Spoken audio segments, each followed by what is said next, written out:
Mais 2 cidades catarinenses seguem o exemplo de Chapecó e aprovam o uso facultativo de máscaras para toda a população em ambientes abertos e fechados, públicos ou privados. Campanha no Vale do Itajaí arrecada doações para famílias atingidas pela tragédia de Petrópolis, na região serrana do Rio de Janeiro. Entra em vigor em Santa Catarina a lei que altera as regras de abastecimento de veículos movidos a gás natural veicular, o GNV. Polícia prende suspeito de matar advogado gaúcho no norte da ilha. E veja também, no esporte, tudo sobre a última e decisiva rodada da primeira fase do Campeonato Catarinense. Hora de saber quem vai para a segunda fase da competição e quem vai amargar o rebaixamento. Está no ar o Band Cidade com Rodrigo Cardoso.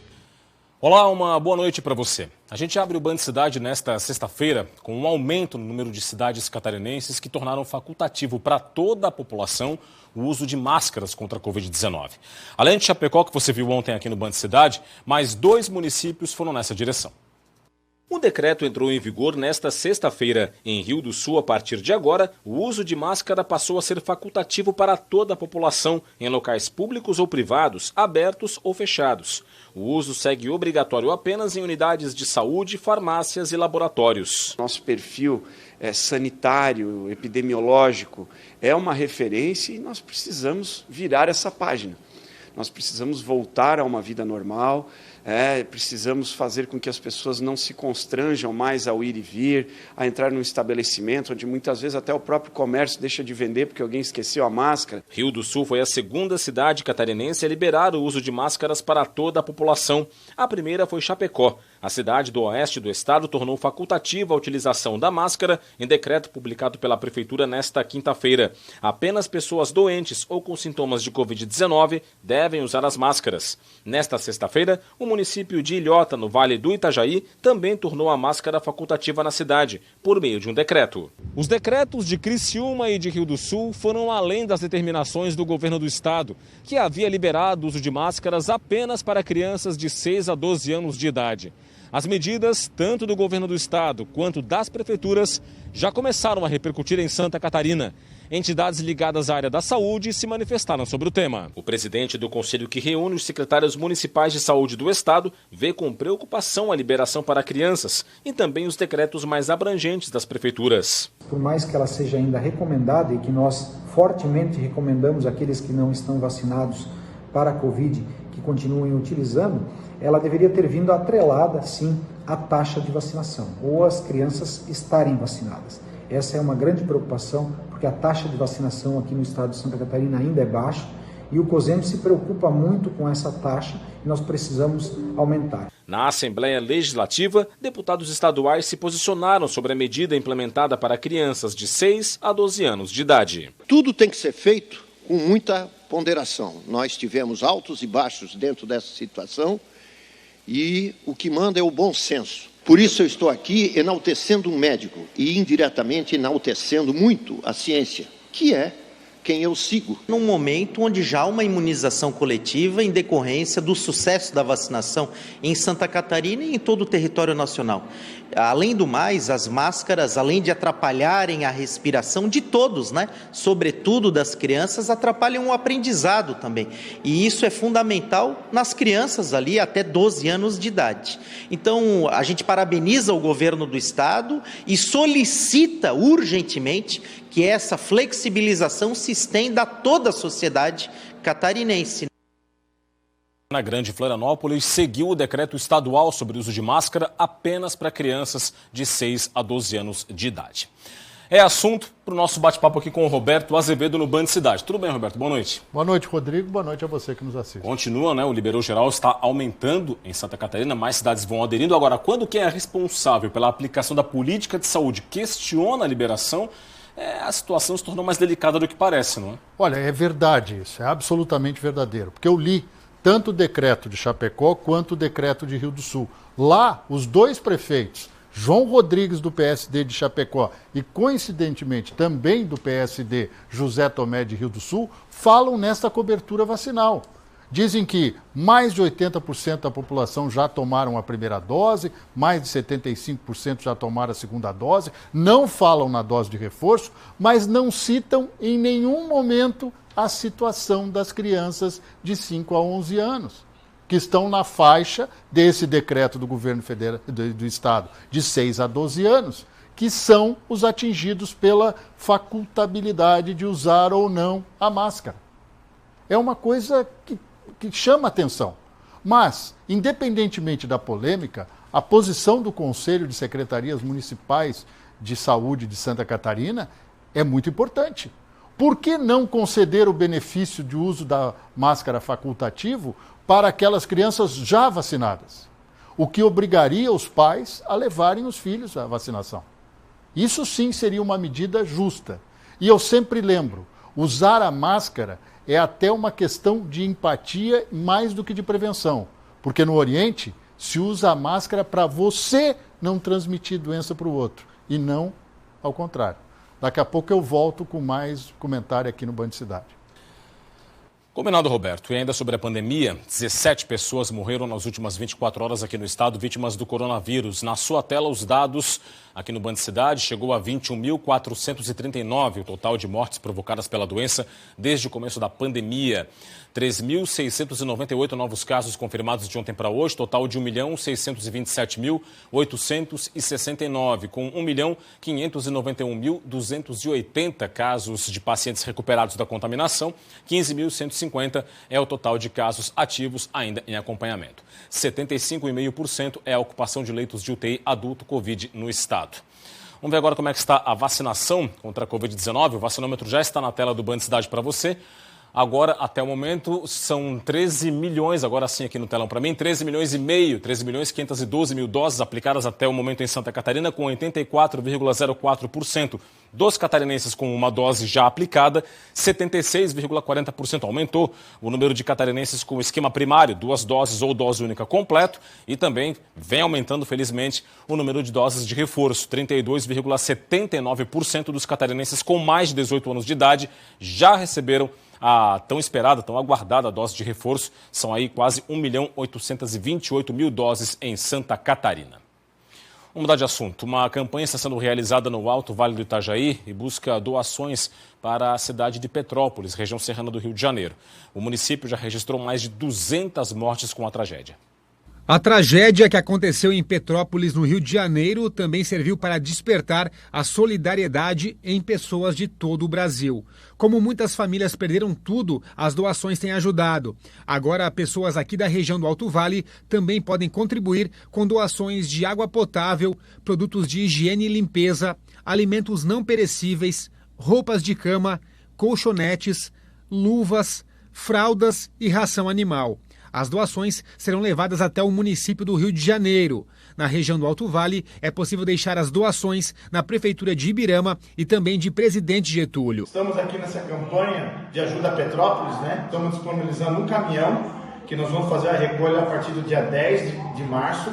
Você que quer doar, você pode entrar em contato com as prefeituras que eu citei e também o Corpo de Bombeiro da União de Ascurra e também o Corpo de Bombeiro Voluntário de Indaial. Muito obrigado a todos e participe. Ajuda o próximo, isso é muito importante. As doações podem ser entregues até o dia 10 desse mês.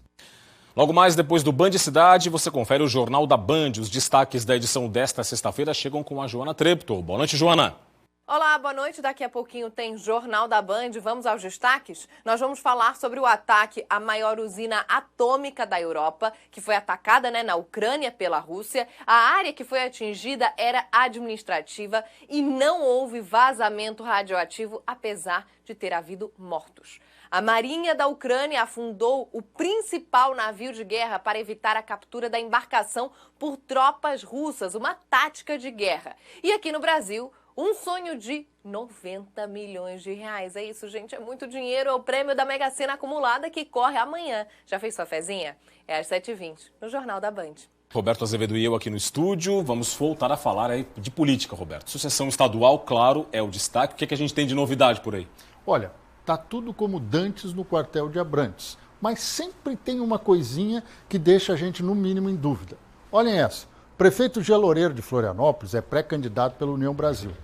Ontem, ele recebeu o ex-governador Raimundo Colombo, do PSD, que tenta mais uma vez ser candidato. Hoje, ele recebeu o ex-deputado federal Paulo Bornhausen, que é uma figura importante dentro do Podemos, embora não seja o presidente do partido. O presidente é o Camilo Martins, ex-prefeito de Palhoça. O governador Carlos Moisés da Silva ainda está naquele reme-reme lá, aquela lenga-lenga, não se sabe se vai para o Republicanos ou não. Mas pior situação mesmo há em outras candidaturas, ou pré-candidaturas, para dizer melhor. Uma delas do atual senador Dário Berger, ele ainda é senador, que está no MDB de malas prontas para ir para o PSB. Só que Dário quer ser o candidato das esquerdas. E as esquerdas já disseram que querem Décio Lima do PT nesta condição. Durma-se com um barulho desse. Dito isso, um grande fim de semana a todos e até segunda. Até segunda, Roberto. Já está em vigor aqui no estado a lei que altera as regras de abastecimento de veículos movidos a gás natural veicular, o GNV.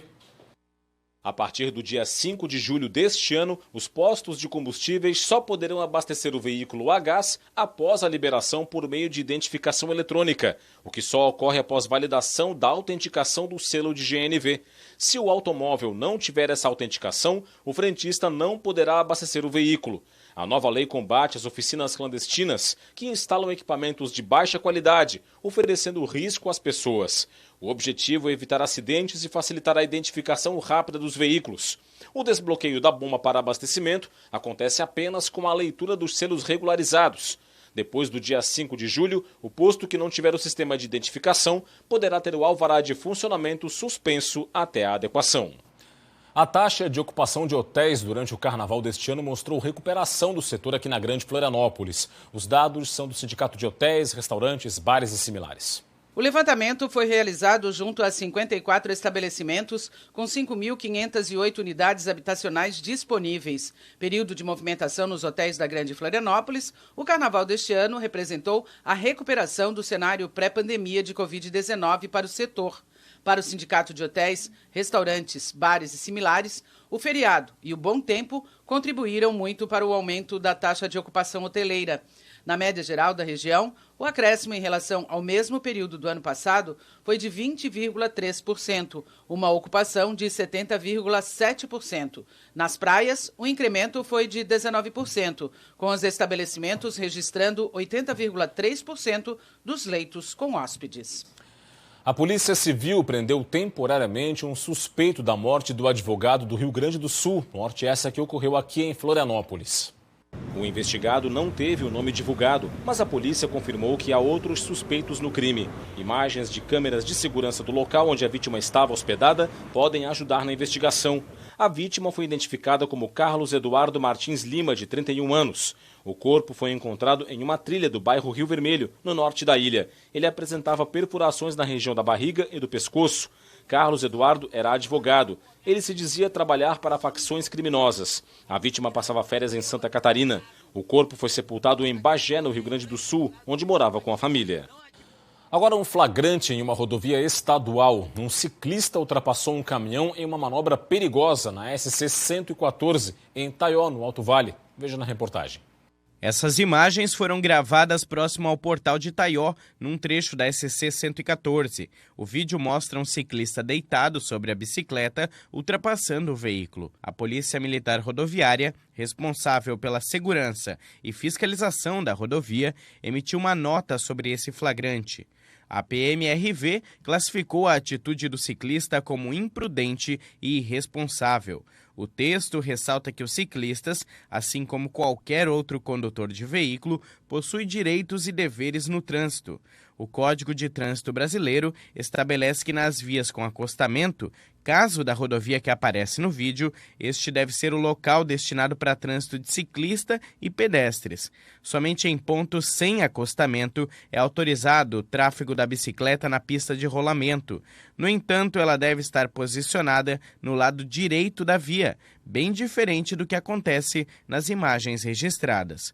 A Polícia Militar Rodoviária informou que deve intensificar rondas e abordagens para prevenir casos como esse. Tanto o ciclista quanto o motorista, que gravou as imagens usando um celular enquanto dirigia, não foram identificados pela polícia. A Serra do Rio do Rastro vai ter alterações no trânsito para a realização da 15ª edição do Desafio da Serra do Rio do Rastro neste domingo. O tráfego terá fechamento total das 5h30 da manhã às 2 horas da tarde. O evento foi autorizado pela Secretaria Estadual de Infraestrutura e Mobilidade e vai contar com o apoio da Polícia Militar Rodoviária. Para subir ou descer a serra no domingo, os motoristas poderão usar como alternativa a BR-282. E o fim de semana vai ser de sol e calor em Santa Catarina. Confira agora a previsão para o sábado e o domingo no Band Cidade.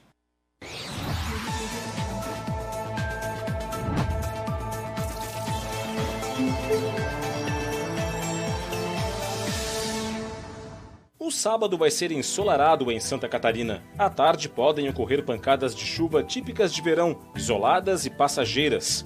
Faz calor em todas as regiões, com temperaturas elevadas ao longo do dia. Em Florianópolis, mínima de 23 e máxima de 32 graus. Em Joinville, variação entre 24 e 33. Em Itajaí, mínima de 23 e máxima de 32. E em Lages, mínima de 16 e máxima de 29 graus. No domingo, predomínio de sol no estado. Entre a serra e o litoral, tem pancadas de chuva de verão e risco de temporais localizados. As temperaturas vão estar ainda mais elevadas em relação a sábado. Na capital, mínima de 23 e máxima de 33 graus. Em Blumenau, variação entre 23 e 35. Em Criciúma, 21 de mínima e 33 de máxima. E em Concórdia, mínima de 21 e máxima de 34. Hora das informações do esporte de hoje.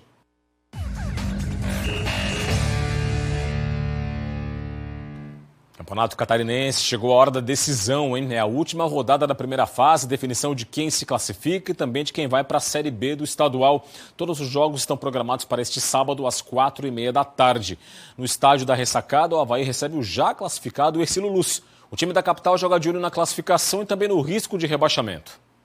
O Avaí chega para a última rodada da primeira fase, beirando a zona do rebaixamento e lutando pela permanência no estadual, algo que não acontecia desde 2015, quando na época o catarinense tinha outro formato com o quadrangular da morte e o Leão conseguiu escapar da degola. Bressan foi apresentado nesta quinta-feira e, como dizem, já chegou em fogo cruzado. O zagueiro é mais um dos reforços Azurra para 2022 e pode até ser opção para o técnico Eduardo Barroca neste sábado, já que o treinador tem desfalque na zaga. Arthur Chaves fica de fora por ter sido expulso no clássico. Betão e Ranieri retornaram aos treinos esta semana e ficará a cargo de Barroca quem será a dupla de zaga. Eu venho treinando já há praticamente 2 semanas aqui no Avaí. Estou me encaixando dentro do modelo de jogo do Barroca também, aprendendo e procurando ouvir bastante. Barroca também terá o atacante Vinícius Leite à disposição, após cumprir protocolo de concussão. E é bem o setor ofensivo Azurra que precisa trabalhar mais neste sábado.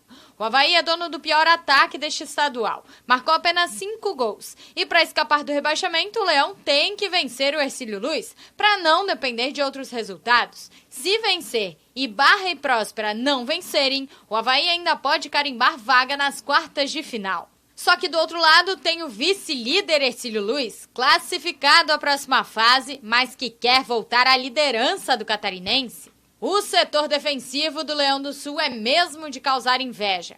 O Hercílio é dono da melhor defesa do catarinense, sofreu apenas 4 gols. E com 6 vitórias em 10 jogos e apenas uma derrota até aqui, o Hercílio Luz chega para a disputa deste sábado querendo fazer ainda mais história e classificar melhor posicionado. No estádio Augusto Bauer em Brusque, o Brusque, invicto a 7 jogos e líder do campeonato, enfrenta o Figueirense. As duas equipes já estão classificadas. Para enfrentar o Brusque, o técnico Júnior Rocha terá que fazer mudanças na equipe. O volante xodó da torcida Oberdan e o lateral Muriel desfalcam o time por terem recebido o 3º cartão amarelo. Além deles, o zagueiro Luiz Fernando também fica fora, cumprindo suspensão por ter sido expulso no clássico. Nosso pensamento de sair daqui de Floripa é com o pensamento de ganhar, porque sabemos a importância do jogo. E o Brusque, para a partida, Vaguinho Dias também lida com desfalques. O zagueiro Jansson e o atacante Guilherme estão fora por conta de lesão. Já o volante Zé Matheus, o meia Rodolfo Potiguar e o atacante Fernandinho ficam fora, cumprindo suspensão pelo 3º amarelo.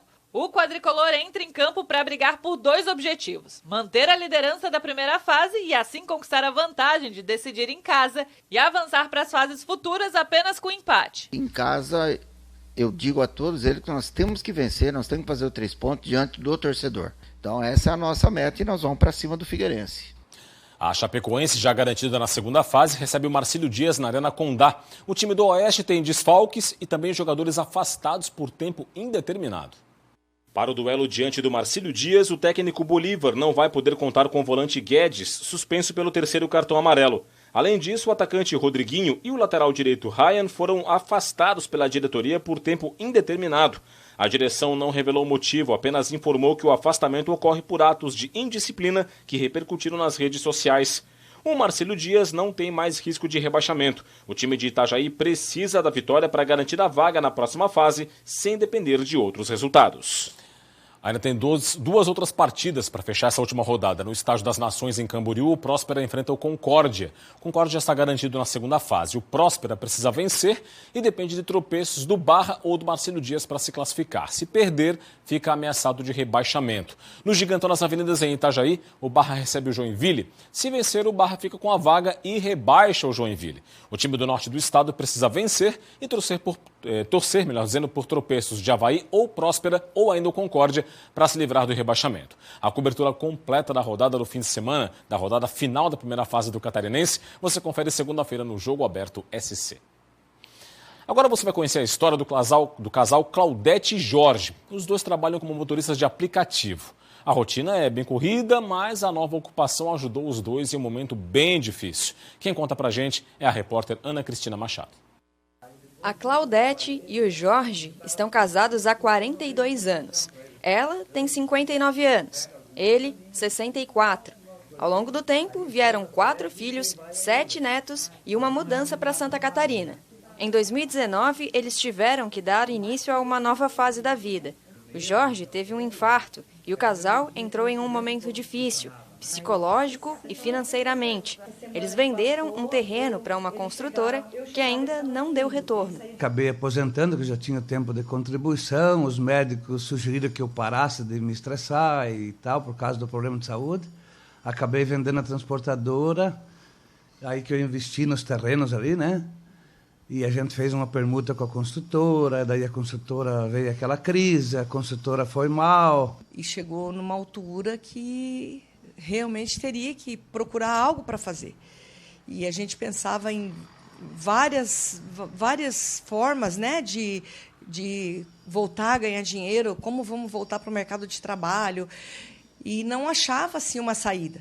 Mas eles não se entregaram e encontraram uma alternativa para ajudar em tudo isso. A Claudete começou a trabalhar como motorista de aplicativo. 3 meses depois, o Jorge se empolgou e foi atrás. Ela chegava em casa, eu falava, e aí, como é que foi e tal? Aí digo, olha que legal e tal, mas se for assim, eu também quero. Minha filha me incentivou, né, como eu depressiva, ela me incentivou, eu falei, vou fazer. E já vai fazer 3 anos, né, 2 anos e meio, e a gente trabalha assim, quase que 12 horas, tem dias que chegamos a fazer 12 horas por dia, né?